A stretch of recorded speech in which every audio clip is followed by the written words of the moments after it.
Today I had the pleasure of speaking with Mary Hart, one of the owners and investors at the Lofts at 16 Church in Asheville. Before we see what she has to say about decorating and organizing, I wanted to give you a few pictures to see what her lofts look like. These are the upstairs two lofts. They also own two downstairs. These used to be lawyers' offices, but you can see they uncovered beautiful brick underneath, and they switched plans and decided to go with that. And it adds so much warmth and character and detail. Now look at this vignette. You often see glass bubble balls with a little hint of green, but look how they picked it up in the face in the painting as well as the dresser underneath, and then accented it with a lucite looking lamp. Very simple, so you still have room for your stuff, but beautiful. Here's one of the bedrooms. Look at the end tables. They're not cluttered with stuff. You have lamps, plenty for reading. On the right side, you've got a very tiny alarm clock that doesn't even have a cord with it. It's a battery operated one. And again, the brick walls. Here's a picture of one of the end tables, and look at the curtains next to it. Just very simple detail. They've gone with a gray color scheme in that room, and the curtains just add texture. And here is the foot of the bed.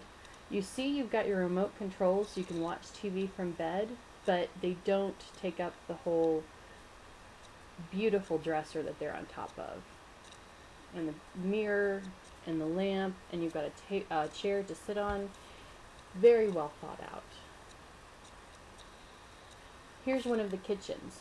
Looking from the left, you see the knife block, the utensils, the salt and pepper shaker, the coffee maker, and then you've got the welcome book as soon as you walk in. Again, organized for the guests.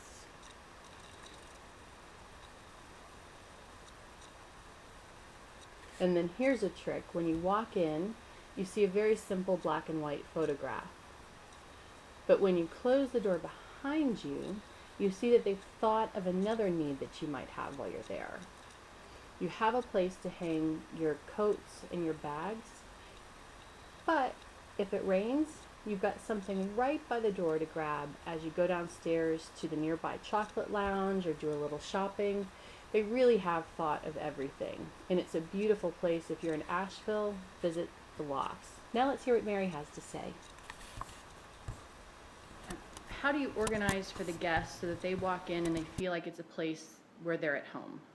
Well, I think we try to set it up a lot like your home. Things are in sort of self-evident places, and we have tried to make these lofts outfitted with everything you could think of, from the cutting boards to the cocktail shakers. We provide coffee and all of those things, to-go cups, everything.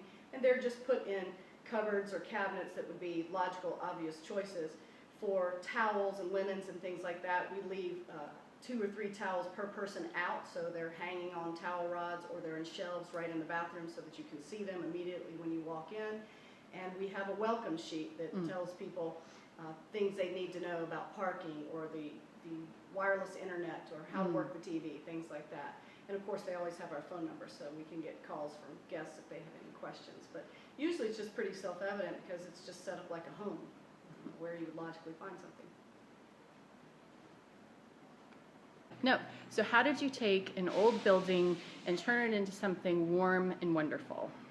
Well, I think one of the great things about old buildings is that the materials that we uncovered are already warm and homey. I mean, brick walls, old wood floors, you can't get much homier than that. And so when we bought this building, it had been a law firm since the 1960s, and it had plaster on the walls and old icky green carpet, and just was not attractive. And we were fairly daunted by the prospect of redoing it, but we lucked out when we opened the drywall and found these beautiful brick walls. And so our plans changed midstream to really showcase the brick walls because we think it makes it so much more homey and warm and inviting. And then we simply decided to decorate around that look. So in the 2 newer units, which we've done downstairs in this building, we actually used all of the reclaimed wood from when we had to replace the roof, and so we've got lots of wood around all the windows and doors, and heart pine floors and brick walls. And then we just took furniture that was warm and cozy, functional yet casually elegant, and I think it just makes it feel really at home for people. They love relaxing there. How hard was it to choose pieces and that fit your style and avoid overdoing it, like too much stuff? Well, I think in Asheville we're very lucky because you have so many wonderful places to buy furniture. You know, there are nice furniture stores. There's so many little hole-in-the-wall places where vendors have small booths of furniture. And to be honest, with the first 2 units that we did, we had professional decorators who did most of it themselves. They showed us a lot of the furniture and artwork, and we had veto power. We gave them the feel that we were looking for. And then after we did these first 2 and we renovated 2 more units a few years later, we had the confidence to essentially do it ourselves with a friend of ours who is also a decorator. But my business partner Donna and I and our friend Leanne just went all over town and shopped at all the local stores, and we found great pieces that just seemed to fit right in. So it was easy, it was fun. Fun. I wish I could do it every day. I loved it. We decided on the way that we wanted to furnish and decorate this apartment in the first instance because we know that people like to feel pampered when they go on vacation. They want something maybe just a little nicer than home, or at least like home. And we had these beautiful brick walls and these old heart pine floors, and we wanted something that looked nice either for vacationers who wanted something really, really upscale and nice, yet casual, or for the business traveler. So when we did the first 2 units in 2007, we decided to go with granite and leather and very comfortable but casual furniture. We didn't want someone to feel like they were in an ostentatious, too fancy place. And so we chose the finishes that we chose for that reason. We wanted people to be comfortable, so we have 2 eating spaces. We have a dining room table with 4 chairs, and then for more casual time, people can sit at the bar.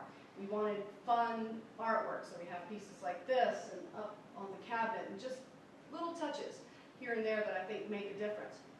When we did the 2 units that we did in 2011, we wanted a little more casual yet still upscale. So those colors a little bit warmer, more browns, some corduroys, some velvet type of fabrics, things like that. But we still went with the higher end, granite and cabinets and beautiful artwork. And I think those touches make a difference. You walk into a place that looks fully finished. It's got great artwork, little things that surprise you, a little tiny bird figurine in a bookcase that you wouldn't expect, or just some fun little eclectic pieces that you just kind of discover as you walk around the unit. Wow, that's so cool. And we've gotten lots of compliments on that type of thing. And I think that we just chose things that would make you feel comfortable, pampered, and just in a really nice, upscale but casual place.